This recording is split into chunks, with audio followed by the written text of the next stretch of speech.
ప్రభునందు ప్రియ పరిశుద్ధ దేవుని కుమారులారా, దేవుని కుమార్తెలారా, యేసుక్రీస్తు ప్రశస్త హెచ్చింపు నామములో మీ అందరికీ వందనాలు, అలాగే దేవునికి స్తోత్రాలు. ప్రియులారా, ఎలా ఉన్నారు? బాగున్నారు కదా?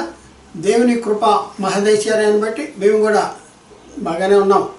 ప్రియులారా, మరొకసారి ఒక ప్రత్యేక అంశం ద్వారా మీ చేరువలోనికి నడిపించడానికి దేవుడు మాకు ఇచ్చిన ఈ గొప్ప ఆధిక్యతను బట్టి దేవునికి కృతజ్ఞతాస్తులు చెల్లిస్తున్న దేవునికి స్తోత్రాలు. ప్రియులారా, ఈరోజు మనము నేర్చుకునేటటువంటి అంశము ఏంటంటే ఇశ్రాయేలీలు దైవాశీర్వాదములు, అలాగే క్రైస్తవులు దైవాశీర్వాదాలు అనే అంశాన్ని గురించి మనం క్షుణ్ణంగా నేర్చుకోవడానికి ప్రయత్నం చేద్దాం. అయితే ప్రియులారా, చాలా జాగ్రత్తగా ఆలోచించండి. బైబిల్ గ్రంథంలో రెండు రకాల దేవుని జనాంగాలు కలరు. ఒక జనాంగమేమో ఇశ్రాయేలీలు, రెండవ జనాంగమేమో క్రైస్తవులు. అయితే ప్రియులారా, ఈ రెండు జనాంగాలు అనుసరించడానికి రెండు చట్టాలు ఇవ్వబడి ఉన్నాయి. ఇంకా మరి ముఖ్యంగా మనం పరిశీలన చేస్తే ఈ రెండు జనాంగాలు అనుసరించడానికి ఇవ్వబడిన చట్టాలు మన దగ్గరే ఉన్నాయి.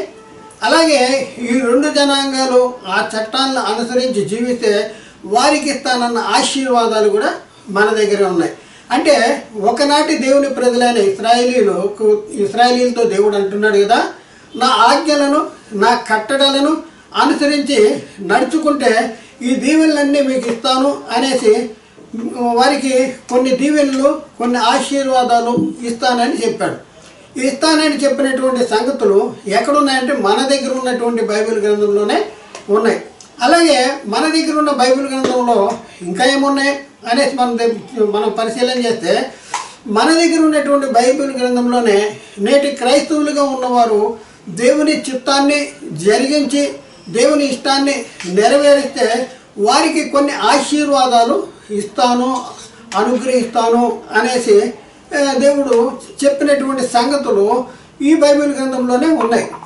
అంటే రెండు జనాంగాలకి ఇవ్వబడిన రెండు చట్టాలు మన బైబిల్ గ్రంథంలో ఉన్నాయి. మరి ముఖ్యంగా రెండు జనాంగాలకి ఇస్తానన్నటువంటి ఆశీర్వాదాలు కూడా మన దగ్గర ఉన్న బైబిల్ గ్రంథంలోనే ఉన్నాయి. చాలా జాగ్రత్తగా ఆలోచించండి. ఇప్పుడు మన దగ్గర ఉన్నటువంటి బైబిల్ గ్రంథంలో రెండు చట్టాలు, రెండు ఆశీర్వాదాలు ఉన్నాయి కనుక ఈ రెండు చట్టాలు, ఈ రెండు ఆశీర్వాదాలు మనకే వర్తిస్తాయా, లేక ఈ రెండిట్లో ఏదో ఒకటి మనకు వర్తిస్తుందా? ఇది మనం అర్థం చేసుకోవడానికి ప్రయత్నం చేయాలి. చాలా జాగ్రత్తగా పరిశీలన చేయవలసినటువంటి అవసరం ఉంది ప్రియులారా. చాలా జాగ్రత్త. ఇశ్రాయేలీలకి ఇవ్వబడినటువంటి ఆశీర్వాదాలు, క్రైస్తవులకి ఇవ్వబడినటువంటి ఆశీర్వాదాలు మన దగ్గర ఉన్నటువంటి బైబిల్ గ్రంథంలో ఉన్నాయి కనుక ఈ రెండు ఆశీర్వాదాలు మనకే వర్తిస్తాయా, ఈ రెండు చట్టాలు కూడా మనకే వర్తిస్తాయా? మరి ఈ రెండింటిలో ఏదో ఒక ఆశీర్వాదము మనకి వర్తిస్తుందా? ఈ రెండింటిలో ఏదో ఒక చట్టము మనకు వర్తిస్తుందా? ఈ రెండింటిలో ఏదో ఒక ఆశీర్వాదము మనకి వర్తిస్తుందా? ఇది మనం తెలుసుకోవాల్సినటువంటి అవసరం ఉంది ప్రియులారా. ఎందుకు ఇంత స్పష్టంగా మరి తెలియజేయవలసినటువంటి అవసరం ఉంది అంటే ప్రియులారా, చాలా జాగ్రత్తగా ఆలోచించండి. నేటి దినాల్లో అనేక మంది బోధకులు ఈ రీతిగా బోధిస్తున్నారు. నాటి దేవుని ప్రజలైన ఇశ్రాయేలీలకు దేవుడు ఇస్తానని చెప్పినటువంటి ఆశీర్వాదాలు, దీవెనలు నేటి క్రైస్తవులమైన మనకి దేవుడు ఇస్తాడు అనేసి బోధిస్తూ ఉన్నటువంటి సంగతిని మనం చూస్తూ ఉన్నాం, ప్రత్యక్షంగా చూస్తూ ఉన్నాం. ప్రియులరా, ఒకసారి ఆలోచించండి. అంటే అర్థమేంటి అంటే నేడు క్రైస్తవులుగా ఉన్న మనకు నాడు దేవుని ప్రజలుగా ఉన్న ఇశ్రాయేలీలకు ఇచ్చిన ఆశీర్వాదాలు మనము కూడా అనుసరించాలి అని చెప్తున్నారు. అంటే ప్రియులారా, ఒకసారి ఆలోచించండి. నేటి క్రైస్తవులుగా ఉన్న మనకు, నేడు దేవుని ప్రజలుగా ఉన్న మనకు నాటి దేవుని ప్రజలైన ఇశ్రాయేలీలకు ఇచ్చిన ఆశీర్వాదాలు ఇస్తానని బోధిస్తున్నారు. అలా బోధించటం వలన మనకి ఉన్న ప్రయోజనం ఉన్నదా? ఒకసారి పరిశీలనగా మనం ఆలోచించుకోవాల్సిన అవసరం ఉంది. ప్రియులారా, ఒకసారి చాలా జాగ్రత్తగా ఆలోచించండి. ఎవరికి ఇస్తానన్న ఆశీర్వాదాలు వారికే వర్తిస్తాయి. ఒకసారి ఆలోచించండి. ఎవరికి ఇస్తానన్న ఆశీర్వాదాలు వాళ్ళకే వర్తిస్తాయి. ఇశ్రాయేలీలకు ఇస్తానన్న ఆశీర్వాదాలు ఇశ్రాయేలీలకే వర్తిస్తాయి. క్రైస్తవులకు ఇస్తానన్న ఆశీర్వాదాలు క్రైస్తవులకు వర్తిస్తాయి. ప్రియులారా, ఎవరికి ఇస్తాన్న ఆశీర్వాదాలు వారికే బోధించాలి. వాళ్ళకే వర్తిస్తే కనుక ఎవరికి ఇస్తాన్న ఆశీర్వాదాలు వాళ్ళకే బోధించాలి. ఒకనాటి దేవుని ప్రజలైన ఇశ్రాయేలీలకి దేవుడు ఆయన ఇచ్చిన ఆజ్ఞను అనుసరించి నడుచుకుంటే వారికి కొన్ని ఆశీర్వాదాలు ఇస్తానని వాగ్దానం చేశాడు. కాబట్టి ఆ ఆశీర్వాదాలు వారికే బోధించాలి కానీ బోధించవలసిన అవసరం ఉంది. మరి ఇశ్రాయేలీలకి ఇస్తాన్న ఆశీర్వాదాలు ఈరోజు క్రైస్తవులు ఉన్న మనకు బోధించటం వల్ల మనకేదైనా ప్రయోజనం ఉందా? ఒకసారి మనం ఆలోచించుకోవాల్సిన అవసరం ఉంది. లేక ఈరోజు క్రైస్తవులుగా ఉన్న మనకి దేవుడు ఏమి వాగ్దానం చేశాడో, ఏ ఆశీర్వాదాలను ఇస్తా అన్నాడో, మరి ఆ సంగతులు బోధించటం వల్ల మనకి ప్రయోజనము ఉన్నదా? మీరే చెప్పండి, ఒకసారి ఆలోచించండి. నేడు దేవుడు మనకిచ్చినటువంటి చట్టాన్ని నెరవేరిస్తే మనము ఎలాంటి ఆశీర్వాదాలకి వారసులు అవుతాము అనే సంగతులు బోధించటం వల్ల మనకు ప్రయోజనం ఉంటుంది. అవును కదా? అవును ప్రియులారా, ఇశ్రాయేలీయులకి ఇస్తాన్న ఆశీర్వాదాలు మనకు బోధించటం వలన మనము వాటిని అనుసరించటం వలన మనకేమీ ప్రయోజనం ఉండదు. మనకి ఇస్తానన్న ఆశీర్వాదాలని మనకి బోధించటం వలన దేవుని చిత్తాన్ని మనం జరిగించటం వలన ఆ ఆశీర్వాదానికి మనం వారసులము అవుతాము. అయితే ఏం జరిగింది ఇక్కడ? తేడా జరిగిపోయింది. ఏంటి ఆ తేడా? ఇశ్రాయేలీయులకి ఇస్తాన్న ఆశీర్వాదాలు నేటి క్రైస్తవులమైన మనకు బోధిస్తున్నారు. జాగ్రత్త, చాలా జాగ్రత్త. ఇశ్రాయేలీయులకి ఇస్తాన్న ఆశీర్వాదాలు మనకి ఏం చేస్తున్నారు? బోధిస్తున్నారు. ఎవరు బోధిస్తారు? బోధకులే బోధిస్తారు. పైపెచ్చు వాళ్ళు ఒక వాదన తీసుకొచ్చారు. ఏంటంటే బైబిల్ అంతా మనదే, మన చేతిలో ఉన్న బైబిల్ అంతా 66 పుస్తకాల్లో ఉన్న సంగతులన్నీ కూడా బైబిల్ మనదే. మన దగ్గర ఉన్న 66 పుస్తకాల్లో ఉన్న సంగతులు అన్నీ కూడా మనవే. అవన్నీ కూడా మనకే వర్తిస్తే వాటన్నింటినీ కూడా మనమే అనుసరించాలి. వాటిలో ఉన్న ఆశీర్వాదాలన్నీ కూడా మనకే వర్తిస్తాయి. ఆశీర్వాదాలు ఎవరికి వర్తిస్తాయి అంట? క్రైస్తవులుగా ఉన్న మనకి. ఇశ్రాయేలీయులకి ఇస్తున్న ఆశీర్వాదాలు ఎంత పరిజ్ఞానం ఉందో ఒకసారి ఆలోచించుకోవాల్సిన అవసరం ఉంది. నాటి దేవుని ప్రజలైన ఇశ్రాయేలీయులకి దేవుని చిత్తాన్ని, దేవుని ఆజ్ఞను అనుసరించి నడుచుకుంటే మీకు ఈ ఆశీర్వాదాలు ఇస్తానని దేవుడు చెప్పాడు. ఆ చెప్పిన ఆశీర్వాదాలనే మరి ఈరోజు క్రైస్తవులు ఉన్న మనకి బోధించేటటువంటి పరిస్థితి ఉంది. పైపెచ్చు బైబిల్లో ఉన్న సంగతులన్నీ, చట్టాలన్నీ మనకే, బైబిల్లో ఉన్న ఆశీర్వాదాలన్నీ మనకే అని వాదిస్తూ ఉన్నటువంటి పరిస్థితి, అమాయక బోధకులు చేస్తున్నటువంటి పరిస్థితి, సాతాను చేత ఆపరేట్ అవుతున్నటువంటి వారు చెప్తున్నారు. కాబట్టి ప్రియులారా, ఒకసారి క్రైస్తవులమైన మనము ఏదైనా ప్రార్థనా కూటం పెడితే అక్కడ కొందరు బోధకులు ఏం చెప్తున్నారంటే చాలా జాగ్రత్తగా ఉన్నది. ఏం చెప్తున్నారు? దేవుడు ఇశ్రాయేలీయులకి ఇస్తారన్న ఆశీర్వాదాలు, దీవెనలు మీకు కూడా ఇస్తాడని అని బోధిస్తున్నారు. ఇస్తారన్న ఆశీర్వాదాలు బోధిస్తున్నారు. నేటి క్రైస్తవులను మనము దేవుడు ఇస్తారన్న ఆశీర్వాదాలు బోధించుకోకుండా ఈ బోధకులు విశ్వాసులను మభ్యపెడుతూ వారి దగ్గర ఏదో ధనాన్ని ఆశించి వారితో నీ దేవుడైన యెహోవా మాట శ్రద్ధగా వినేలా నేను నీకు ఆజ్ఞాపించుతున్న ఆజ్ఞలన్నింటినీ అనుసరించి నడుచుకునేలా నీ దేవుడైన యెహోవా భూమి మీద ఉన్న సమస్త జనుల కంటే నేను హెచ్చించును అని దేవుడు ఇశ్రాయేలుకి ఇస్తున్న దీవెనలు, ఇంకా చాలా దీవెనలు ఉన్నాయి. ఇవన్నీ కూడా మీకు కూడా ఇస్తాడు అనేసి బోధించేటటువంటి పరిస్థితి ఉంది. ప్రియులారా, ఒకసారి చాలా జాగ్రత్తగా ఆలోచన చేసుకోవాల్సిన అవసరం ఉంది. మేముని కూడా విమర్శించడానికి కానీ ఈ సంగతి మీకు చెప్పట్లేదు. బైబిల్లో ఎలా ఉంది, బైబిల్ ఎలా చెప్తుంది అని చెప్పడానికి మాత్రమే ముందుకు వచ్చాం.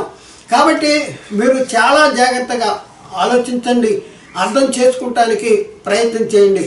ప్రియులారా, ఇప్పుడు మనం చూద్దాం దేవుడు ఇశ్రాయేలీయులకి ఇస్తున్న ఆశీర్వాదాలు ఏంటి అనే సంగతిని ఇప్పుడు మనం పరిశీలన చేద్దాం. ఒకనాటి దేవుని ప్రజలైన ఇశ్రాయేలీయులకు దేవుడు ఇస్తా అన్నటువంటి ఆశీర్వాదాలు దీవెనలు ఈ క్రింది వచనాల్లో రాయబడినాయి. ఈ వచనాలు కొన్ని వచనాల్లో రాయబడినాయి. ఆ వచనాలు మనం పరిశీలన చేద్దాం. ద్వితీయోపదేశకాండంలో 28వ అధ్యాయము 1 నుంచి 8 వచనాల్లో ఉన్నాయి. అలాగే ద్వితీయోపదేశకాండము 28వ అధ్యాయము 11 నుంచి 14 వచనాల్లో ఉన్నాయి. మరియు ఇంకా మనం చూస్తే ద్వితీయోపదేశకాండము 28వ అధ్యాయము 11 నుంచి 14 వచనాల్లో కూడా ఈ వచనాలు రాయబడి ఉన్నాయి. అయితే ప్రియులరా ఒకసారి ఆలోచించండి. ఇక్కడ మనం చూసుకుంటే ప్రియులరా మరి ఇవి కాకుండా ఇంకా బైబిల్లో ఇశ్రాయేలీలకి ఇస్తాన్న ఆశీర్వాదాల గురించి బైబిల్లో ఇంకా అనేక చోట్ల రాయబడి ఉన్నాయి. ప్రాముఖ్యంగా మన అనేక మంది బోధకులు ఇదే వచనాల్ని చూపించి దేవుడు మనకి ఇస్తాన్న ఆశీర్వాదాలు దేవుడు మనల్ని ఎలా దీవిస్తాడు అనేసి వచనాలు చూపించి మనల్ని మభ్యపెట్టేటటువంటి పరిస్థితి ఉంది. ఎందుకు మభ్యపెట్టేటటువంటి పరిస్థితి ఉందని నేను చెప్తున్నానంటే ఈ ఆశీర్వాదాలు మనకి సంబంధించినవి కాదు, మనకి బోధించినవి కాదు. మన బైబిల్లో ఉన్నా కూడా ఒకనాటి దేవుని ప్రజలైన ఇశ్రాయేలీయులకి ఇస్తాన్న ఆశీర్వాదాలు అవి ఈరోజు మనకి బోధిస్తున్నారు. మన మోసం చేస్తున్నాడు సాతానుగాడు ఈ బోధకుల చేత.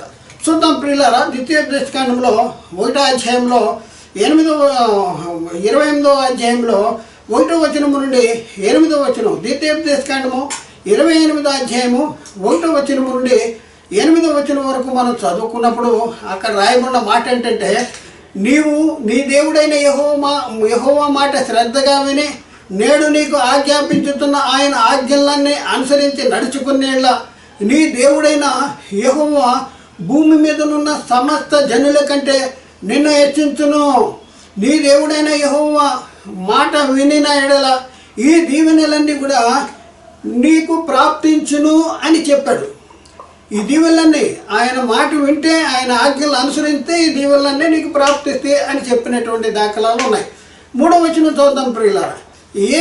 ఎలాంటి దీవెనలు మరి అనుగ్రహిస్తున్న ఇశ్రాయేలీయులకి అనుగ్రహిస్తా అన్నాడంటే, నీవు పట్టణములో దీవించబడదువు, పొలములో దీవించబడదువు, నీ గర్భఫలము, నీ భూఫలము, నీ పశువుల మంద, నీ దుక్కిటెద్దులు,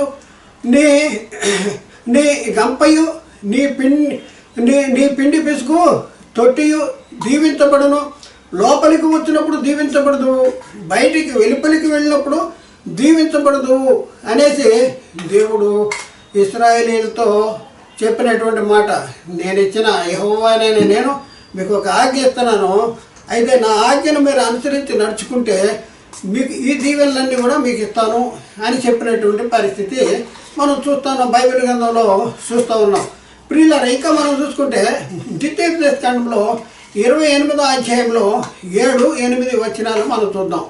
అక్కడ కూడా మనం చూస్తే ప్రియులారా, నీ మీద పడు నీ శత్రువులను యెహోవా నీ ఎదుట హతమోగునట్లు చేయను. నీ మీద పడు శత్రువులను యెహోవా హతమోగునట్లు చేయనంట. ఇంకేంటి, వారొక త్రోవలో నీ మీదకి బయలుదేరి వస్తే 7 త్రోవల్లో నీ ఎదుటి నుండి పారిపోతారు. ఒక త్రోవలో వస్తే 7 త్రోవల్లో పారిపోతారు అనేసి చెప్తా ఉన్నాడు. ఇంకా 8వ వచనంలో నీ కొట్లలోనూ నీవు చేయు ప్రయత్నములన్నింటిలోనూ నీకు దీవెన కలుగునట్లు యెహోవా ఆజ్ఞాపించును. నీ దేవుడైన యెహోవా నీకు ఇచ్చుతున్న దేశంలో ఆయన నిన్ను ఆశీర్వదించును అనేసి అక్కడ చెప్పబడిన మాటలు మనం చూస్తూ ఉన్నాం. ప్రియులరా, ఇంకా మరొక వచనాన్ని కూడా మనం పరిశీలన చేద్దాం. అక్కడ ఏమని ఉందంటే, ద్వితీయోపదేశకాండంలో 28వ అధ్యాయము 11వ వచనము నుండి 14వ వచనం వరకు మనం చూద్దాం. అక్కడ ఏముంది, మరియు యెహోవా నీ మీదకి వచ్చేదనని యెహోవా నీకు ఇచ్చేదనని నీ పితరులతో ప్రమాణం చేసిన దేశమున యెహోవా నీ గర్భఫలం విషయంలోనూ, నీ పశువుల విషయంలోనూ, నీ నేల పంట విషయంలోనూ నీకు సమృద్ధి కలుగజేయును. యెహోవా నీ దేశము మీదకి వర్షము దాని కాలమందు కురిపించును. నీవు చేయు కార్యములంతటినీ ఆశీర్వదించుటకును ఆకాశమును తన మంచి ధననిధి తెరుచును. నీవు అనేక జనములకు అప్పిచ్చదువు కానీ అప్పు చేయవు. నేను నీకు ఆజ్ఞాపించు మాటలన్నింటినీ దేని విషయంలోనూ కుడికి కానీ ఎడమకి కానీ తొలగి అన్యుల దేవతలను అనుసరింపకయు వాటిని పూజింపకయు ఉన్న ఎడల నీవు అనుసరించి నడుచుకునవలసిన నేను నీకు ఆజ్ఞాపించుతున్న నీ దేవుడైన యెహోవా ఆజ్ఞలను విని వాటిని అనుసరించి గైకొని ఎడల యెహోవా నిన్ను తలగా నియమించుని కానీ తోకగా నియమించడు. నీవు పైవాడుగా ఉండువు కానీ క్రిందవాడుగా ఉండవు అనేసి ఇక్కడ రాయబడి ఉన్నాయి, చెప్పబడి ఉన్నాయి. ప్రియులరా, ఇవన్నీ కూడా మనం చూస్తే ఎవరితో చెప్పిన మాటలు, ఎవరికి ఇస్తానన్న ఆశీర్వాదాలు, ఏ ఏ ఏ సంగతిని నెరవేరుస్తే ఇస్తానన్న మాటలు అంటే ఇది ఇశ్రాయేలీయులకి ఇస్తానన్నటువంటి ఆజ్ఞలు. దేవుడు ఇశ్రాయేలీయులకి ఇచ్చిన ఆజ్ఞలను అనుసరించి జీవిస్తే వారికి దీవెనలు కానీ ఆశీర్వాదాలు కానీ వస్తాయి, మీకు ఇస్తాను అని చెప్పినటువంటి మాటలు. ఇవి క్రైస్తవునికి ఇచ్చిన ఆశీర్వాదాలు కాదు కదా, క్రైస్తవులకు ఇచ్చిన ఆశీర్వాదాలు కాదు. ప్రియులారా, ఎందుకు చెప్తున్నా అంటే ఇక్కడ మనం చూస్తే వరుసలో మనం చదువుతాం. నీ గర్భఫలం విషయంలోనూ, నీ పశువుల విషయంలోనూ, నీ నేల పంట విషయంలోనూ నీవు సమృద్ధిగా కలిగజేయను. నీ దేశంలో వర్షము దాని కాలమందు కురిపించును. నీవు చేయి కార్యములన్నింటినీ ఆశీర్వదించును. ఆకాశమును తన మంచి ధననిధిని తెరిచి యెహోవా నిన్ను తలగా నియమించును, తోకగా నియమించడు అని చెప్పినటువంటి మాటలు ఇక్కడ మనం చూస్తాము. ఓవరాల్గా మనం చూస్తే పైన చెప్పినటువంటి వచనాలన్నింటినీ మనం ఒకసారి కూలంకుషముగా పరిశీలన చేస్తే వాటిలో ఉన్న అటువంటి దేవుడి ఇస్తాన్న ఆశీర్వాదాల్ని మనం ఒకసారి వరుసలో మనం పరిశీలన చేద్దాం. వరుసలో ద్వితీయోపదేశకాండం 28:6 వచనంలో ఏముంది?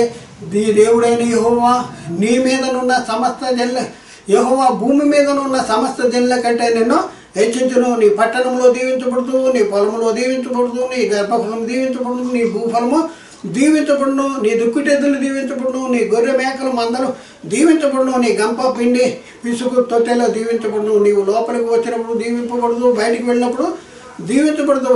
అలాగే 28వ అధ్యాయం 7-8 వచనంలో నీ మీద పడే శత్రువులు యెహోవా నీ ఎదుట హతము చేయను. వారొక త్రోవలో బయలుదేరి వచ్చి 7 త్రోవల్లో పారిపోతారు. నీ కొట్లలోనూ నీవు చేయు ప్రయత్నములన్నింటిలోనూ నీకు దీవెన కలిగజేయనట్లు యెహోవా ఆజ్ఞాపించును. నీ దేవుడైన యెహోవా నీకు ఇచ్చుతున్న దేశంలో ఆయన నిన్ను ఆశీర్వదించును అనేసి ప్రియులారా ఈ వచనాలన్నింటిలో కూడా రాయబడి ఉన్న పరిస్థితి మనం చూస్తూ ఉన్నాం. అయితే ప్రియులారా ఒకసారి ఆలోచన చేసుకోవాల్సినటువంటి అవసరం ఉన్నది. ఇవన్నీ కూడా ఈ ఆశీర్వాదాలన్నీ కూడా దేనికి సంబంధించినవి? దేవుడు ఇశ్రాయేలీయులకి ఇస్తాన ముఖ్య గమనికను మనం పరిశీలన. ముఖ్య గమనిక ఏంటంటే దేవుడు ఇశ్రాయేలీయులకి ఇస్తానన్నా లేక ఇచ్చిన ఆశీర్వాదాలు కేవలము దేనికి సంబంధించినంటే శరీరానికి సంబంధించిన శరీర సంబంధమైన ఆశీర్వాదాలు. ప్రియులారా, మనిషి అంటే 2 పురుషుల కలయిక. మనము అని చెప్పబడుతున్న ఆత్మ ఏదైతే ఉందో ఈ ఆత్మ ఆంతర్య పురుషుడైతే ఆత్మ ఉండటానికి ఇచ్చినటువంటి శరీరము బాహ్య పురుషుడు. అంటే బాహ్య పురుషుడు, ఆంతర్య పురుషుడు, శరీరము ఆత్మ అనే 2 పురుషుల కలయికతో. అయితే ప్రియులారా, దేవుడు ఇశ్రాయేలీయులకి చెప్పినటువంటి ఆశీర్వాదాలు ఆత్మకి సంబంధించినవా, పరలోకానికి సంబంధించినవా, పరలోక విషయంలో సంబంధించినవా, ఆత్మకి సంబంధించినవా? దేవుడు ఇశ్రాయేలీయులకి ఇస్తున్న ఆశీర్వాదాలు శరీరానికి సంబంధించినవా, పరలోకానికి సంబంధించినవా? దేవుడు ఇశ్రాయేలీయులకి ఇస్తున్న ఆశీర్వాదాలు శరీరానికి సంబంధించినవా, ఆత్మకి సంబంధించినవా? ఈ లోకానికి సంబంధించినవా, పరలోకానికి సంబంధించినవా? ఒకసారి ఆలోచన చేసుకోవాల్సినటువంటి అవసరం ఉంది. ప్రియులారా, మోసపోతున్నాం. దేవుడు మనకి ఆశీర్వాదం ఇస్తా అన్నాడంటే ఒకనాటి దేవుని ప్రజలు శరీర సంబంధమైనటువంటి వారికి శరీర సంబంధమైనటువంటి ఆశీర్వాదాలు ఇచ్చాడు. శరీరానికి కావలసిన ఆశీర్వాదాలు మాత్రమే. పరలోక విషయంలో నేను మనమైన ఆత్మకు సంబంధించిన ఆశీర్వాదాలు మాత్రం కావు. ఈ లోకంలో మనం జీవించినంత కాలం మాత్రమే అవి మనకి పనికి వచ్చే ఆశీర్వాదాలు మాత్రమే. ఇశ్రాయేలీకి ఇచ్చిన ఆశీర్వాదాలు ఎలాంటి? ఈ లోకంలో జీవించినంత కాలం మాత్రమే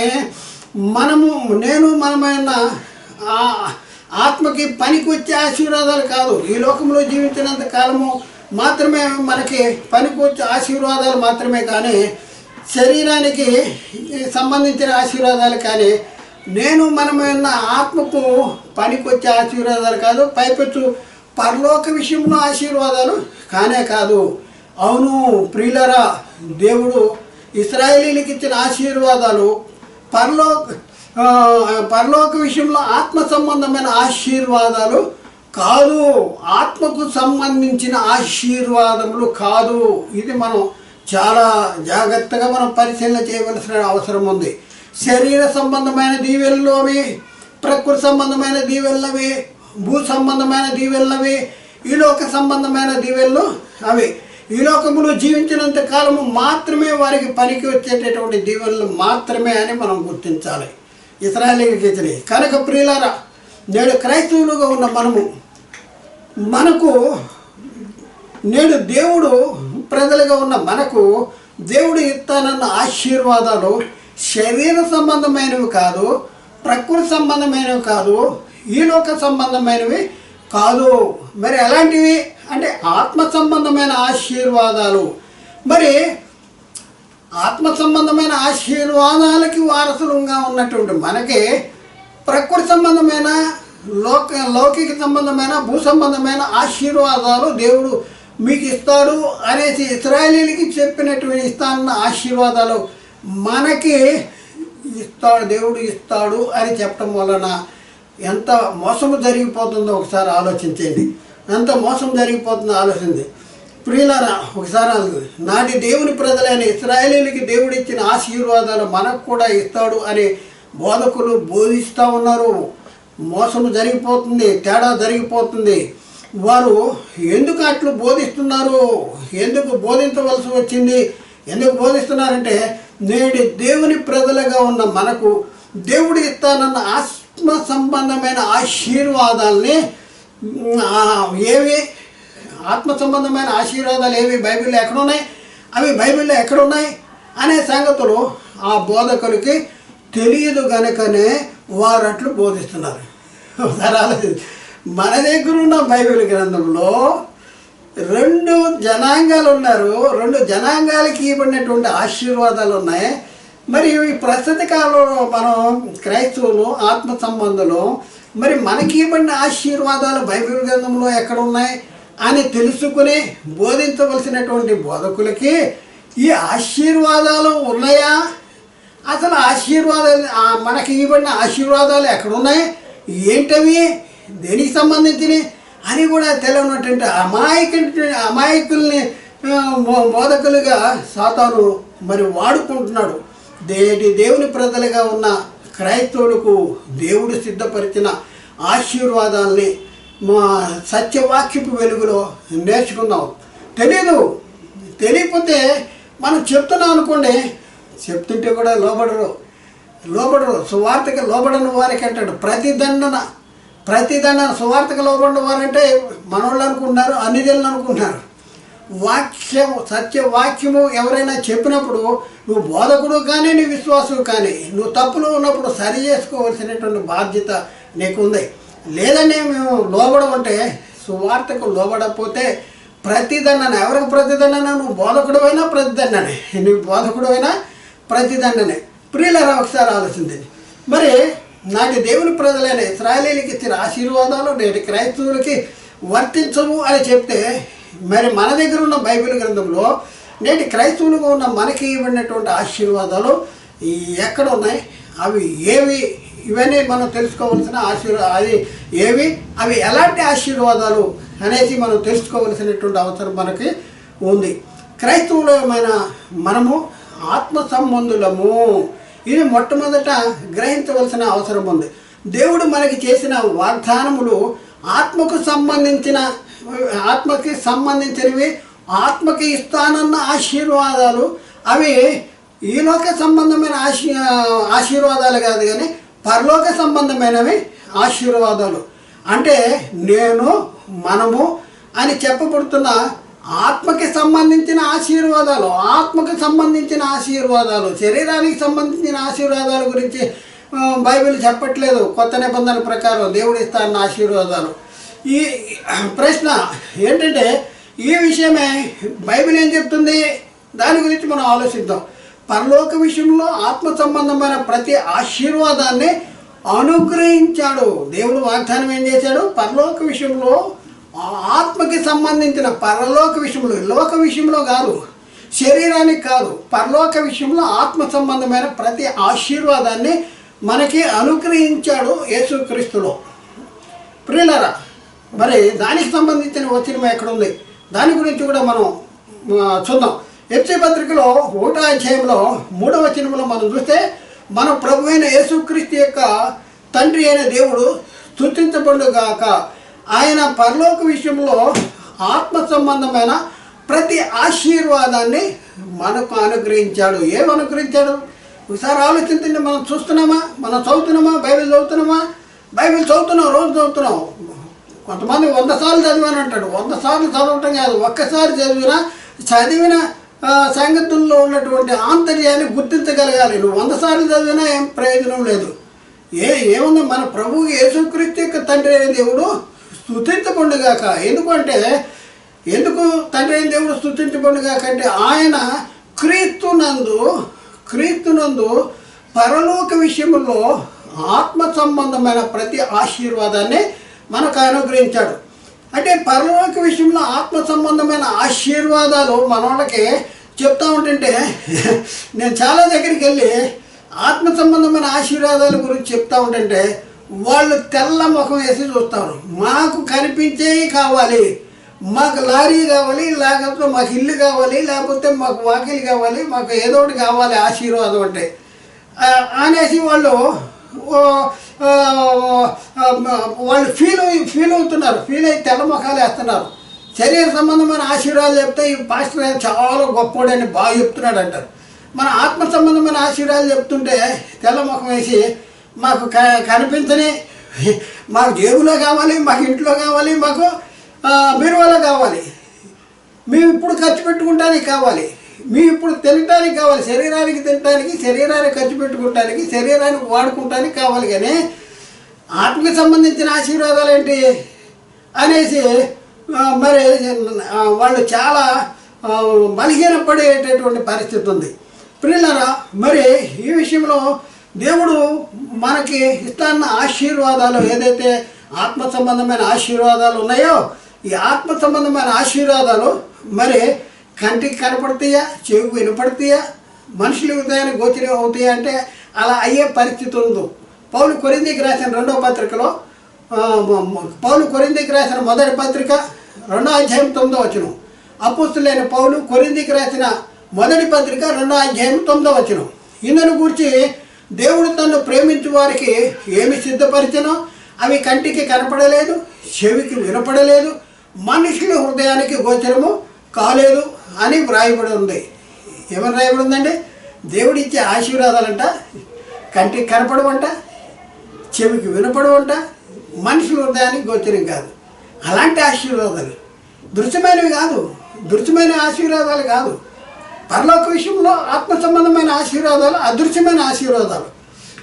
అయితే మనకు ఎలా అయితే దేవుడు మనకు అనుగ్రహించినటువంటి ఈ పరలోక విషయంలో ఆత్మ సంబంధమైన ఆశీర్వాదాలను మనం ఎలా గుర్తించగలము, మనకు ఎలా తెలుస్తుంది అంటే అదే పౌలు గారు కొరింథీకి రాసిన 1వ పత్రిక 2వ అధ్యాయంలో 10వ వచనంలో అక్కడ చెప్తున్నాడు. కొరింథీకి రాసిన 1వ పత్రిక 2వ అధ్యాయం 10వ వచనంలో చెప్తున్నాడు, మనకైతే దేవుడు వాటిని తన ఆత్మ వల్ల బయలుపరిచి ఉన్నాడు. ఆత్మ వల్ల బయలుపరిచాడు. ఆ ఆత్మ అన్నింటినీ దేవుని మర్మములు కూడా పరిశోధిస్తున్నాడు. ఇంకా 12వ వచనం, 1 కొరింథీ పత్రిక 2వ అధ్యాయం 12వ వచనం, దేవుని వల్ల మనకు దయచేయబడిన వాటిని తెలుసుకుంటే మనము లౌకిక ఆత్మను గాక దేవుని యొద్ద నుండి వచ్చి ఆత్మను పొంది ఉన్నాము. ప్రియులారా, ఒకసారి ఆలోచింది. లౌకిక సంబంధి, లోక సంబంధి, ప్రకృతి సంబంధికి బైబిల్ చదివితే ఏమర్థం అంటే అర్థం ఏంటంటే తీసుకున్న బాప్తిజాలు కరెక్ట్ లేకపోతే ప్రకృతి సంబంధి, లౌకిక సంబంధి, భూ సంబంధిగానే ఉంటాడు, ఆత్మ సంబంధిగా ఉండడు. కాబట్టి మరి దేవుని సంగతులు అర్థం కావాలంటే అర్థం కాదు. కాబట్టి ప్రకృతి సంబంధంగానే అర్థం చేసుకునేటటువంటి పరిస్థితి ఉంది. అందుకనే అపోస్తలుడైన పౌలు దేనిని చూస్తున్నాను అని చెప్పాడు? మేము ఎదురుగా ఉన్నాయి చూస్తున్నాము అని చెప్పాడా? మేము దృశ్యమైన వాటిని చూస్తున్నామని చెప్పాడా? చెప్పలేదు. ఏం చెప్పాడు? మేము దృశ్యమైన వాటిని చూడక అదృశ్యమైన వాటినే నిదానించి చూస్తున్నాము అంటాడు. చూద్దాం ప్రియులారా, పౌలు కొరింథీకి రాసిన 2వ పత్రికలో 4వ అధ్యాయము 17వ వచనంలో చూస్తే పౌలు చెప్తా ఉన్నాడు, మేము దృశ్యమైన వాటిని చూడక అదృశ్యమైన వాటిని నిదానించి చూచుతున్నాము గనుక క్షణమాత్రం ఉండు చులకమైన శ్రమలు మా కొరకు అంతకంతకు ఎక్కువైన నిత్య మహిమాభారము కలుగజేయుతున్నది. నిత్య మహిమాభారము కలిగజేయుతున్నది. దృశ్యమైనవి మాకు కనపడలేదు అంటాడు. మీకేం కనపడుతున్నాయి? మాకు ఎదురుగా ఉన్నాయి కనపడవు. మాకు దృశ్యమైనవి కనపడవు. ఏం కనపడుతుంది? అదృశ్యమైనవి కనపడతాయి. ఎలా చూస్తున్నామంట? అదృశ్యమైన వాటిని నిదానముగా చూస్తున్నామంట. కాబట్టి ప్రియులారా, ఒకసారి ఆలోచించి, దేవుడు యేసుక్రీస్తు మహిమలో మన ప్రతి అవసరాన్ని ఎలా తీరుస్తాడు ఒకసారి ఆలోచి. దేని నుండి తీరుస్తాడు? దేనికి సంబంధించినవి? జవాబు మనం పరిశీలన చేస్తే దేవుడు తన ఐశ్వర్యం చొప్పున యేసుక్రీస్తునందలి మహిమలో మన ప్రతి అవసరాన్ని తీర్చును. ఎక్కడుంది ఇది? ఫిలిప్పీ పత్రికలో 4వ అధ్యాయము 19వ వచనంలో ఈ రీతిగా రాయబడింది. కాగా దేవుడు తన ఐశ్వర్యం చొప్పున యేసుక్రీస్తునందలి మహిమలో మన ప్రతి అవసరము తీర్చుతాడంట. అవును కదా? నిజమే కదా? దేవుడు తన ఐశ్వర్యం చొప్పున, నాకు ఐశ్వర్యం ఉందనుకోండి, ఎవరన్నా నన్ను దానం అడిగారు అనుకోండి, నాకున్న ఐశ్వర్యం చొప్పున నేను ఇస్తాను. మరి దేవుడి ఐశ్వర్యం చొప్పున, దేవుడు మనకి ఇవ్వాలంటే దేవుడు తన ఐశ్వర్యం చొప్పున ఇవ్వాలి, దేవుని ఐశ్వర్యం చొప్పున. అందుకనే లేఖనాల్లో ఏమి రాయబడిందంటే, శ్రేష్టమైన ప్రతి ఈవియు సంపూర్ణమైన ప్రతి వరమును పర సంబంధమైనదే జ్యోతిర్మయుడు తండ్రి యొద్ద నుండి వస్తుందంట. ఎక్కడుంది మాట? ఎక్కడుందంటే యాకోబు పత్రికలో 1వ అధ్యాయము 16-17 వచనాల్లో మనం చూద్దాం. నా ప్రియ సహోదరులారా, మోసపోకుడి అని చెప్పి 17వ వచనంలో శ్రేష్టమైన ప్రతి ఈవియు సంపూర్ణమైన ప్రతి వరమును పర సంబంధమైనదే జ్యోతిర్మయుడు తండ్రి యొద్ద నుండి వచ్చును అంటాడు. ఆయన యందు ఏ చంచలత్వమైనను గమనాగమనం వల్ల కలిగి ఏ ఛాయ అయినను లేదు అంటాడు. కాబట్టి ప్రియులారా, ఒకసారి ఆలోచించండి. ఏంటి ఈ పరలోక సంబంధమైన ఆశీర్వాదాలు? ఏంటి పరలోక సంబంధమైన ఆశీర్వాదాలు అంటే ఇవి ఎలాంటి ఆశీర్వాదాలు? అంటే శరీరానికి సంబంధించిన ఆశీర్వాదాలు కాదు. ఇవి దేవుడు ఎవరిలో అనుగ్రహించాడంటే యేసుక్రీస్తులో అనుగ్రహించాడంట. చూద్దాం ప్రియులారా, యేసుక్రీస్తు ఏం చేశాడు మన ఆత్మకి? ప్రియులారా, ఒకసారి ఆలోచించండి. ఆత్మ పాపములు ఉండి చనిపోతే ఎక్కడికి వెళ్తుందంటే నిత్య నరకానికి వెళ్ళద్దు. యుగాలు కాలిపోయేటటువంటి పరిస్థితి ఉంది. ఎందుకంటే దేవునికి మనకి మధ్యలో ఏది అడ్డు ఉందంటే, మీ పాపములు అడ్డుగా ఉన్నాయి, మీ ముఖమును ఆయనకు మరుగుపరుస్తున్నాయి పాపాలు అనేసి రాయబడింది. అయితే పాపాన్ని తీసివేయాలంటే యేసుక్రీస్తు సిలువలో రక్తాన్ని కార్చి, ఆ తర్వాత రక్తాన్ని కార్చి మృతి పొంది సమాధి చేయబడి యేసుక్రీస్తు తిరిగి లేచాడు. యేసుక్రీస్తు మృతుల్లో తిరిగి లేవడం ఏం జరిగింది అనేసి మనం పరిశీలన చేస్తే తిమోతికి రాసిన 2వ పత్రికలో 1వ అధ్యాయము 10వ వచనంలో మనం చూస్తే, ఆ క్రీస్తు యేసు అను మన రక్షకుని ప్రత్యక్షత వలన బయలుపరచబడినదిను తన కృపను బట్టి మనలను రక్షించి పరిశుద్ధమైన పిలుపుతో ఆయన మనలను పిలిచెను. ఆ క్రీస్తు యేసు అంట, చూడండి జాగ్రత్తగా ఆలోచించండి. ఆ క్రీస్తు యేసు మరణమును నిరర్ధకము చేసి జీవమును అక్షయతను స్వార్థ వల్ల వెలుగులో తెచ్చాడు. మరణాన్ని నిరర్ధకము చేశాడు. యేసుక్రీస్తుని మరణము బంధించుట అసాధ్యము. యేసుక్రీస్తుని మరణం బంధించిందా? ఆయన బంధించలేదు. పౌలు అపోస్తులు అదే చెప్తున్నాడు. దేవుడు క్రీస్తు లేఖను క్రీస్తుని మరణము బంధించుట అసాధ్యము కనుక మరణ వేదనను తొలగించి దేవుడు ఆయన్ను లేపాను అంటాడు. అంటే ఏం జరిగింది? అంతకు మునుపు చనిపోయిన వాళ్ళు చనిపోయినట్టుగానే ఉన్నారు. మృతులలో నుండి లేచిన వాళ్ళు, ప్రథమ ఫలముగా లేచిన వాళ్ళు క్రీస్తు మొదటివాడు, ప్రథమ ఫలము క్రీస్తు. ప్రథమ ఫలము క్రీస్తు. క్రీస్తు కంటే ముందు ఎవరు కూడా చనిపోయిన వాళ్ళు ఎవరు కూడా లేరు. కాబట్టి యేసుక్రీస్తు మరణాన్ని ఏం చేశాడు? నిరర్ధకం చేసేసాడు.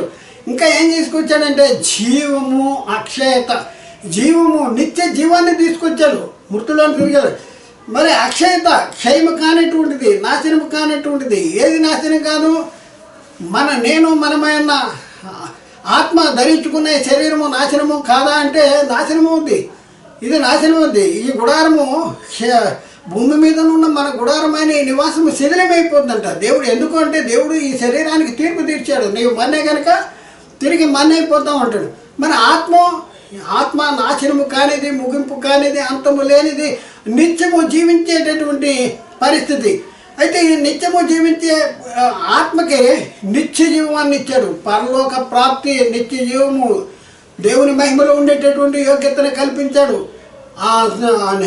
జీవము, అక్షయత, నరకానికి వెళ్ళే పరిస్థితిని తొలగిపోయింది. అలాంటి పరిస్థితిని జీవము, అక్షయత దేనిలో వెలుగులో తెచ్చాడు? సువార్త వల్ల వెలుగులో తెచ్చాడు. యేసుక్రీస్తు మృతుల్లోని తిరిగి లేవటం ద్వారా వీటన్నిటిని మనకు తీసుకొచ్చాడు. దేనికి సంబంధించిన జీవము, అక్షయత అంటే ఆత్మకి సంబంధించినవని గుర్తించవలసిన అవసరం ఉంది. మరొక వచనాన్ని మనం అక్షయమైనది, నిర్మలమైనది, వాడబారినది అనే స్వాస్థ్యం అంట. మనకి ఆత్మకి యేసుక్రీస్తు మృతుల్లోని తిరిగి లేవటం ద్వారా ఏం జరిగింది? ఎలాంటి ఆశీర్వాదాన్ని దేవుడు సిద్ధపరిచాడు అనేసి మనం పరిశీలన చేస్తే అక్షయమైనదంట, నిర్మలమైనదంట, వాడబారినదైన స్వాస్థ్యం అంట. ఈ దేనికి సంబంధించిన? క్షయమైపోయే శరీరానికి సంబంధించినవా? అక్షయమైనది, నిర్మలమైనది, వాడబారింది దేనికి సంబంధించిన? ఆత్మకు సంబంధించినవి. ఎక్కడ రాయబడింది బైబిల్లో ఈ మాటలు? పేతురు రాసిన మొదటి పత్రిక 1:3-4 వచనాల్లో ఈ మాటలు రాయబడి ఉన్నాయి. ప్రియులారా, మన ప్రభువు యేసుక్రీస్తు యొక్క తండ్రి అయిన దేవుడు స్తుతించబడుగాక. మృతుల్లో ఉండి యేసుక్రీస్తు తిరిగి లేచటం వలన జీవముతో కూడిన నిరీక్షణ మనకు కలుగునట్లు అనేసి అనగా ఏంటి జీవంతో కూడిన నిరీక్షణ అంటే? అనగా అక్షయమైనది, నిర్మలమైనది, వాడబారిన స్వాస్థ్యము. ఆ స్వాస్థ్యము మన స్వాస్థ్యము, మనకి స్వాస్థ్యము మనకు కలుగునట్లు. మనకు ఏ స్వాస్థ్యము మనకు కావాలి? అక్షయమైనది, నిర్మలమైనది, వాడబారినదైన స్వాస్థ్యము కావాలి. దేనికి సంబంధించింది స్వాస్థ్యము? శరీరానికి సంబంధించేనా, ఆత్మకి సంబంధించిందా? యేసుక్రీస్తు మృతుల్లోండి తిరిగి లేవటం వలన శరీరానికి సంబంధించిన ఆశీర్వాదమా, ఆత్మకి సంబంధించిన ఆశీర్వాదాన్ని మరి మనకి అనుగ్రహించాడు యేసుక్రీస్తులో దేవుడు?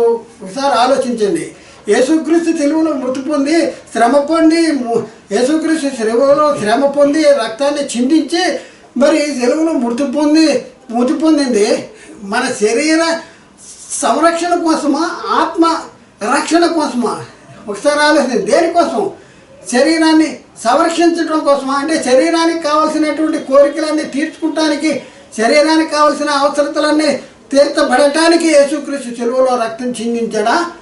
ఒకసారి ఆలోచించుకోవాల్సింది. ఆత్మకి సంబంధించిన ఆశీర్వాదం కోసం యేసుక్రీస్తు సిలువలో మృతి పొంది సమాధి చేయబడి తిరిగి 3వ దినాలు లేచాడా? ఒకసారి ఆలోచించండి ప్రియులారా. ఆత్మకి సంబంధించిన ఆశీర్వాదాలు ఎవరు బోధించట్లేదండి. బోధిస్తే విశ్వాసులు కూడా వాళ్ళకి విశ్వాసులు కూడా ఎక్కట్లేదు. చూడండి, దేవుడు యేసుక్రీస్తులో మనమైన ఆత్మకు అనుగ్రహించే దీవెనలు ఏంటి, ఆశీర్వాదాలు ఏంటి? మొట్టమొదట మనం చూసే పాప క్షమాపణ అంట, రెండవది రక్షణ, 3 నిత్య జీవము. ఇవన్నీ ఆత్మకి సంబంధించినవి. దేవుని కుమారత్వం, అలాగే దేవుని వారసత్వం. దేవుని కుమారులు అంటే దేవునికి వారసుడు అవుతాము, దేవుని వారసుడు. అలాగే తేజోవాసులైన పరిశుద్ధుల స్వాస్థ్యంలో పాలివారము. ఇంకా అనేకమైనటువంటి ఆశీర్వాదాలు దేవుడు యేసుక్రీస్తులో మనమైన ఆత్మ కోసం సిద్ధపరిచినటువంటి చాలా ఉన్నాయి బైబిల్లో. ప్రియులారా, ఒకసారి ఆలోచించండి. ఒకసారి మనం చూస్తే పాప క్షమాపణ గురించి మనం ఆలోచిస్తే పాప క్షమాపణ అవసరమా అంటే పాప క్షమాపణ అవసరము. ఎందుకంటే దేవునికి మనకి మరుగుపరిచేది, మన ముఖాన్ని మరుగుపరిచేది ఏంటి అంటే మీ పాపములు ఆయన ముఖమును మీకు మరుగుపరిచిన అంటాడు. మన పాపాలు ఆయన ముఖానికి మన మరుగుపరిచిన అంటే దేవునికి మనకు ఏమున్నాయంటూ పాపాలు ఉన్నాయి. యెషయా గ్రంథము 59వ అధ్యాయంలో 2వ వచనంలో ఈ మాట రాయబడింది. అలాగే ప్రియులారా ఒకసారి ఆలోచించండి. మరి మానవుడు ఈ లోకంలో ఎన్నో రకాలైనటువంటి పాప క్షమాపణ కోసం ఎన్నో ప్రక్రియలు జరిగిస్తూ ఉన్నటువంటి పరిస్థితి మనం చూస్తూ ఉన్నాం.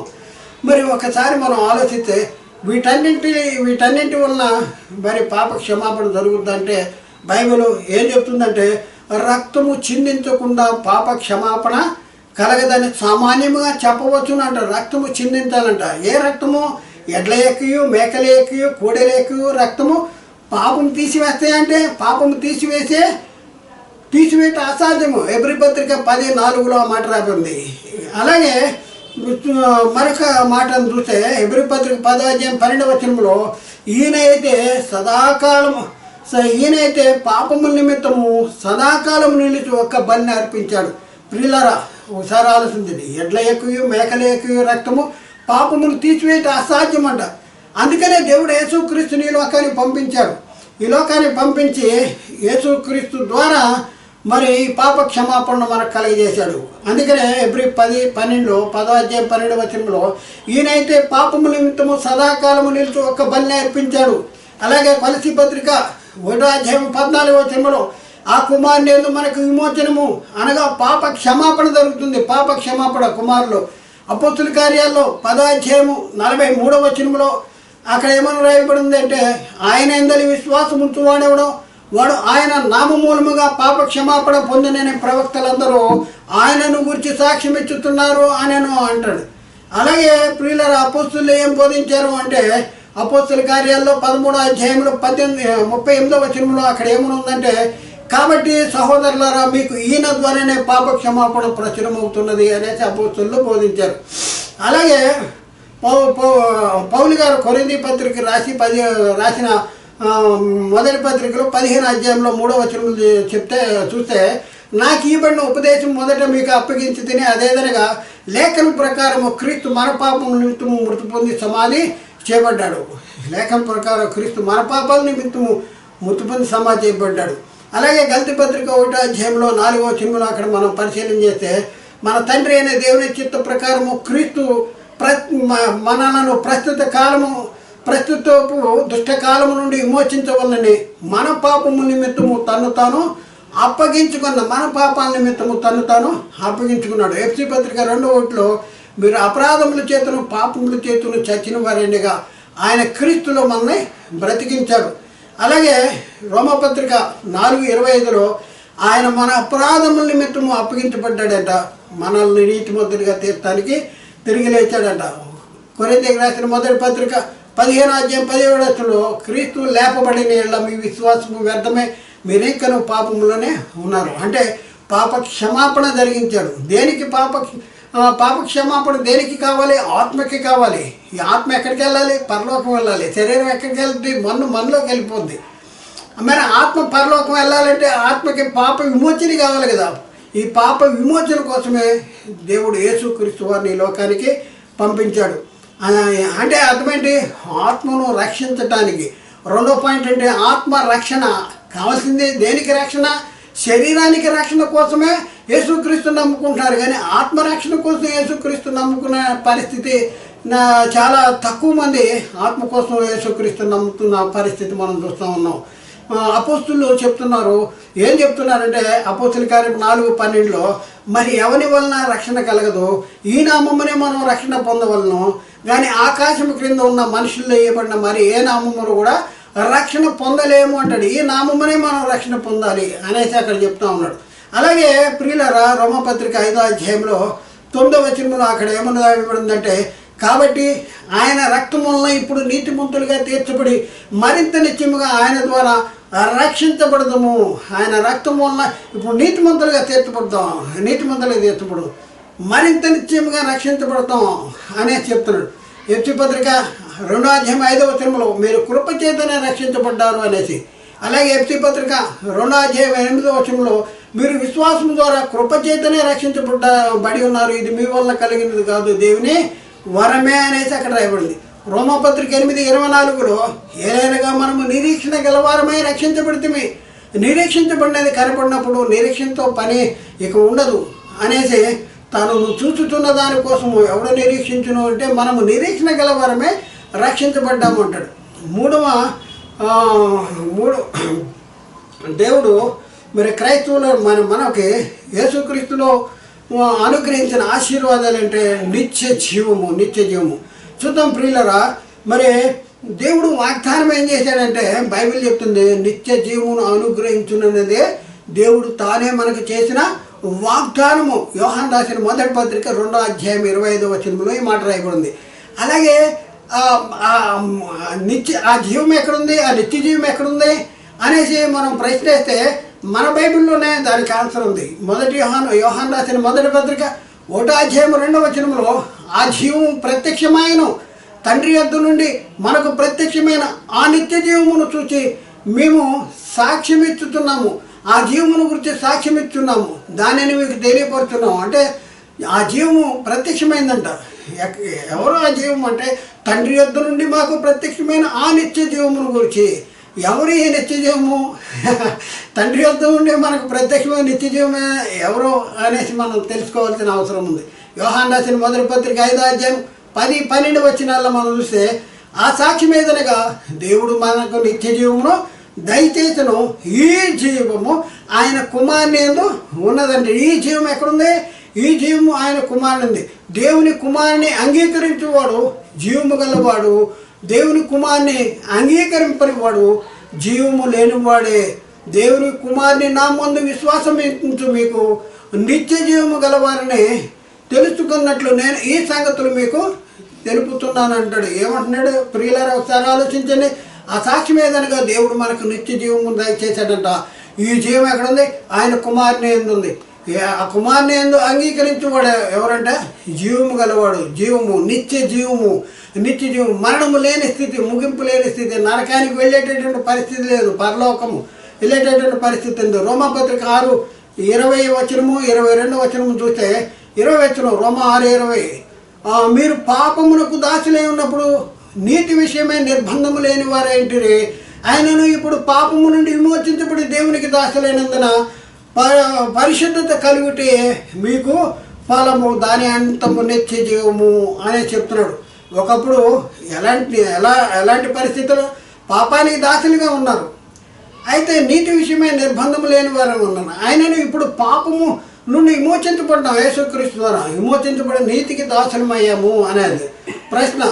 దేవుడు ఎవరికి నిత్య జీవమునిచ్చును అంటే సత్క్రియలు ఓపికగా చేయుతూ మహిమ ఘనత అక్షయతను వెతుకు వారికి మాత్రమే నిత్య జీవాన్ని ఇస్తాడు అనేసి లేఖనాల్లో రాయబడింది. రోమపత్రిక 2వ అధ్యాయము 7వ వచనంలో సత్క్రియలు ఓపికగా చేయుచు మహిమ ఘనత అక్షయతను వెతుకు వారికి నిత్య జీవమును ఇచ్చును అంటాడు. 4వ పాయింట్ ఏంటంటే పరలోక పౌరసత్వము. చూడండి ప్రియులరా, ఈ లోకంలో మనం పుట్టాం కనుక ఈ లోక పౌరసత్వము. అలాగే పలానా అమెరికాలో పుడితే అమెరికా పౌరసత్వం ఉంటుంది. ఇప్పుడు పరిస్థితి అమెరికా పౌరసత్వం కావాలని చాలామంది ప్రయత్నాలు జరుగుతూ ఉన్నాయి. కాబట్టి ప్రియులను ఒకసారి ఆలోచించండి.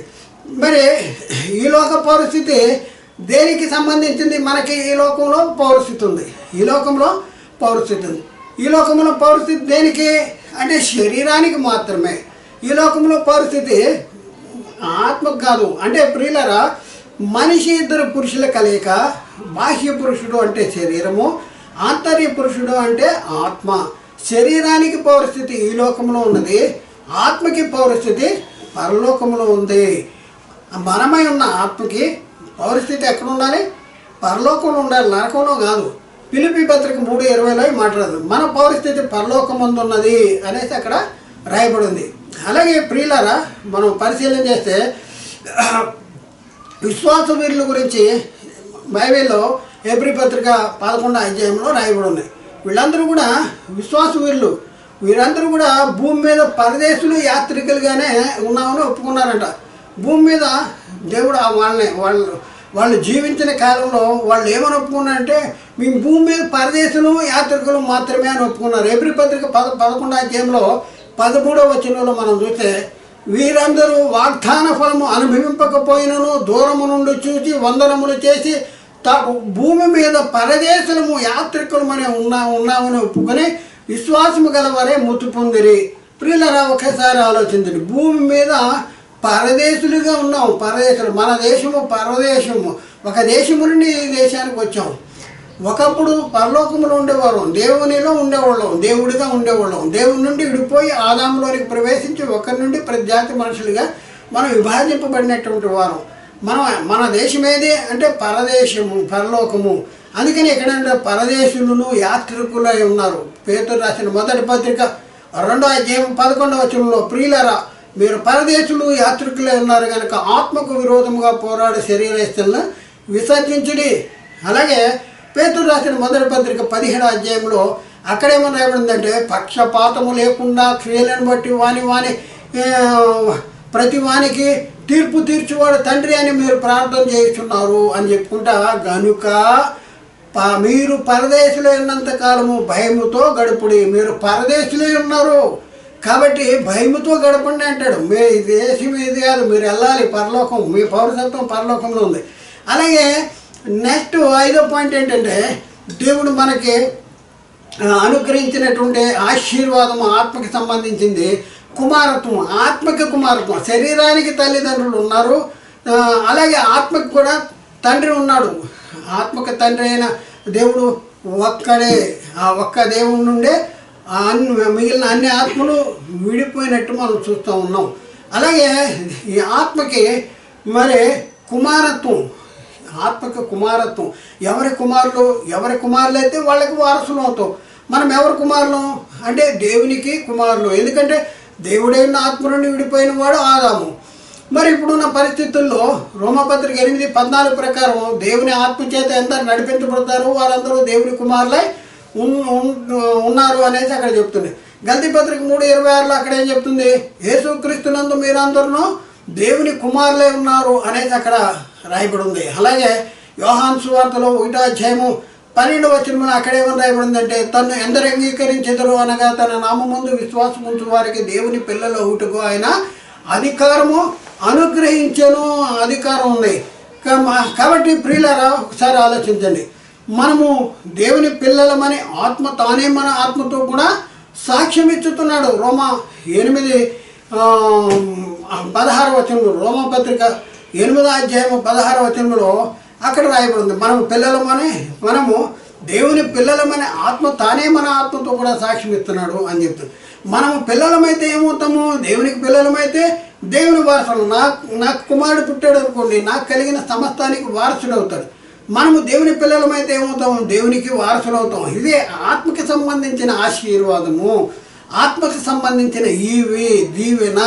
ఇది గుర్తించాలి. క్రైస్తవులకి బోధించవలసిన సంగతుల్ని బోధించట్లేదు, బోధించుకోకుండా చేస్తూ ఉన్నాడు సాతానుగాడు. సాతాను ఏం చేస్తాడంటే కడుపు చూపిస్తున్నాడు. ఈ సంగతులు చెప్తే ఎవరు కూడా కడుపుకి ఏం పెట్టరు, డబ్బులు ఇవ్వరు.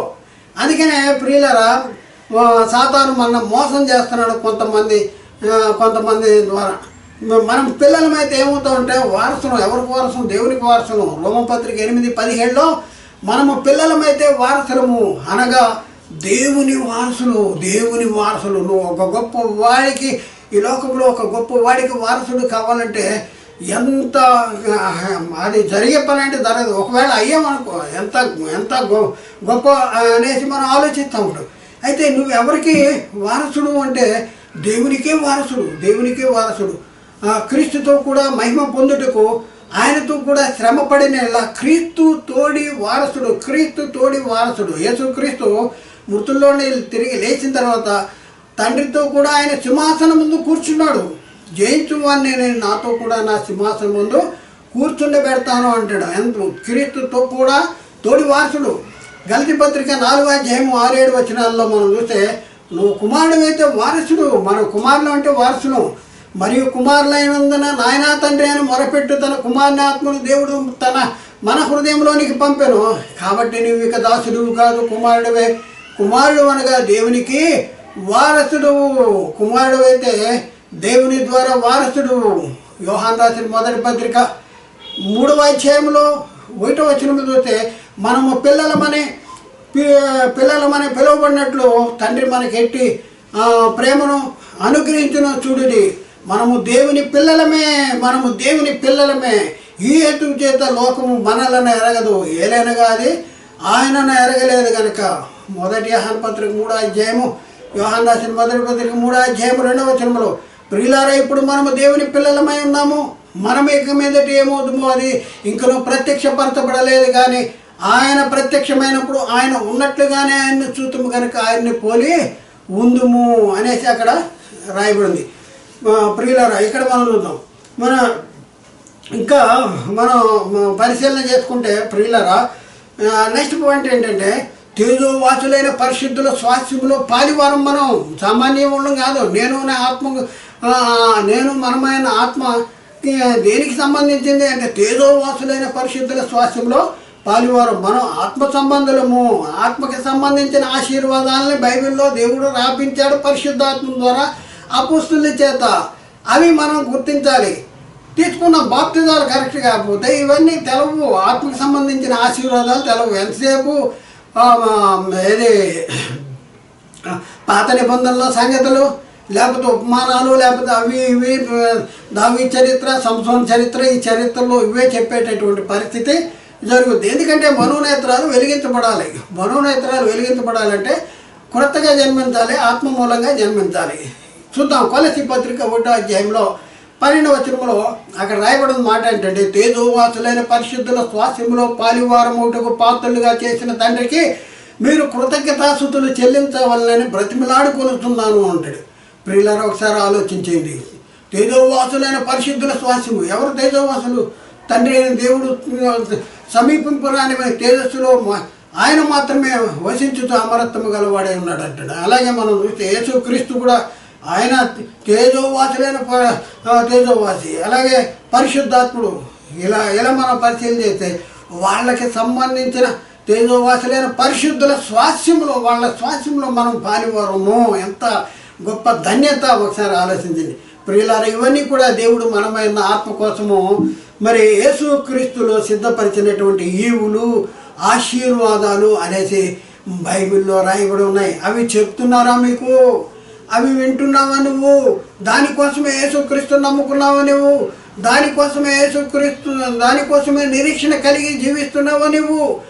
ఒకసారి ఆలోచించుకోవాల్సిన అవసరం ఉంది. భయంకరమైన భ్రష్టత్వంలో ఉన్నావు. ఇవి తెలుసుకోకపోతే దేవుడు మనకి యేసుక్రీస్తులో ఇచ్చిన ఆశీర్వాదాలు, ఈవులు, దీవెనలు మనం గుర్తించకపోతే నిత్య నరకానికి వెళ్ళేటటువంటి పరిస్థితి. ఎందుకంటే ప్రకృతి సంబంధమైన వాటి నిరీక్షణ ఉంచేటటువంటి పరిస్థితి. నాటి యూదులతో యేసుక్రీస్తు చెప్తున్నాడు. ఏం చెప్తున్నాడంటే భూమి మీద మీరు ధనం కూర్చుకోవద్దు అంటాడు. ఎక్కడ కూర్చుకోవాలయ్యా అంటే పరలోకంలో మీరు ధనం కూర్చుకోండి అంటాడు. మత్తయి సువార్త 6వ అధ్యాయం 19:20-21 వచనం వరకు మనం చూస్తే భూమి మీద మీ కొరకు ధనము కూర్చుకొనవద్దు, ఇక్కడ చిమ్మెటియు తుప్పును తినివేయరు, దొంగలు దోచుకొనెదరు, దొంగలు కన్నములు వేసి దొంగలెదరు. పరలోకం ముందు మీరు ధనము కూర్చుకొని అత్తడ చిమ్మెటియు తుప్పును దానిని తినివేయదు, దొంగలు కన్నములు వేసి దొంగలింపరు. నీ ధనం ఎక్కడ ఉండును, నీ హృదయమే అక్కడ ఉండును. ప్రియులారా ఒకసారి ఆలోచించండి. లోకము దాని ఆశలు గతించిపోతాయి.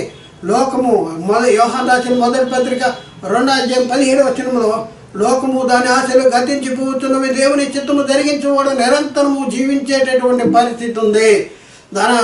అలాగే తిమోతికి రాసిన మొదటి పత్రిక 6:10లో ధనాపేక్ష, ఎందుకనగా ధనాపేక్ష సమస్త విధములైన కీడులకు మూలము. కొందరు దాన్ని ఆశించి విశ్వాసం నుండి తొలగిపోయారు.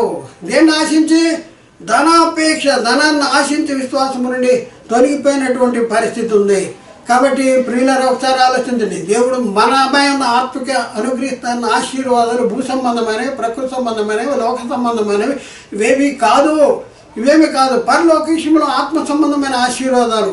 అందుకనే యోహాను రాసిన మొదటి పత్రికలో 2వ అధ్యాయం 15వ వచనంలో ఈ లోకమునైనను లోకములో ఉన్న వాటినైనను ప్రేమింపకుడి, ఎవడైనాను లోకమును ప్రేమించిన తండ్రి ప్రేమ వాళ్ళలో ఉండదు అంటాడు. అలాగే మొదటి యోహాను 2వ అధ్యాయం 16వ వచనంలో లోకములో ఉన్నదంతా అనగా శరీరాశ, నేత్రాశ, జీవపుటంబము ఇవి తండ్రి వల్ల పుట్టినవి కావు అంటాడు. ప్రియులారా ఒకసారి ఆలోచించండి. పౌలు చెప్తా ఉన్నాడు కొరింథీయులకు రాసిన మొదటి పత్రిక 15వ అధ్యాయం 19వ వచనంలో ఈ జీవితకాలం మట్టిగా మనము క్రీస్తునందు నిరీక్షణ గల వారమైన ఎడల మనుషులందరికంటే దౌర్భాగ్యమే ఉందము. ఎంత భయంకరమైనటువంటి పరిస్థితి సాతాను మనలో కల్పిస్తూ ఉన్నాడు. ఈ జీవితకాలం మాత్రమే క్రీస్తునందు విశ్వాసం ఉంటూ ప్రకృతి సంబంధమైన, లోక సంబంధమైన, భౌతిక సంబంధమైన ఇవే దేవుడు నీకు ఇస్తాను అని చెప్పాడు అనేసి ఈరోజు ఆత్మ సంబంధమైనటువంటి మనకి బోధించేటటువంటి పరిస్థితి.